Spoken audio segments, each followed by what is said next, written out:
কাঁসাই দিয়ে গেলে এরকম নাকি? কাঁসাই তো যাবোই। ওটাই তো বলছি। দু তিন জায়গা ঘুরে এলবো কেন মকর বলে কথা। রে করে ভাইরা কি প্ল্যান করছি রে কাসাই ন এদিকে ওইদিকে কি আমাকে বল। ওই মেলা দিতে যাবো সেটাই। এ ভাই তোরাকে একটা চ্যালেঞ্জ দিব, তোরা যদি করতে পারিস তো তোরাকে 500 টাকা বকশিস আমার তরফ থেকে। জোগাড়টা বেঁধে দেবে ভাই। কি চ্যালেঞ্জ? চ্যালেঞ্জটা হচ্ছে যে আমি যেমনি করব তোরাকে করতে হবে। লে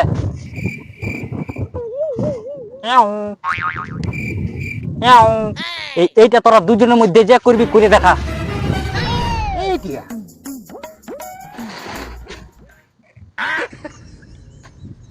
দূর এটা হচ্ছে না জানি চোখে তোকে কুচাই যাচ্ছে। পারবি নাই আমি জানি, পালা দে 500 দে আমি যাচ্ছি। কেন জিজ্ঞেস? দাঁড়া দাঁড়া রে ভাই, তুই কি করে করলি ওইটা দেখান দে। আমাদের কত সুখাই দে। नहीं बताऊंगा, मैं अपने पापा से भी किया हूँ, नहीं बताऊंगा। ঋত্বিক রোশন শালা কিরিশ দেখলি, এ দেখলি এয়ারপোর্ট ডাইরেক্ট শালা ঋত্বিক রোশন চলে আসছে। মারে উড়ান দিব।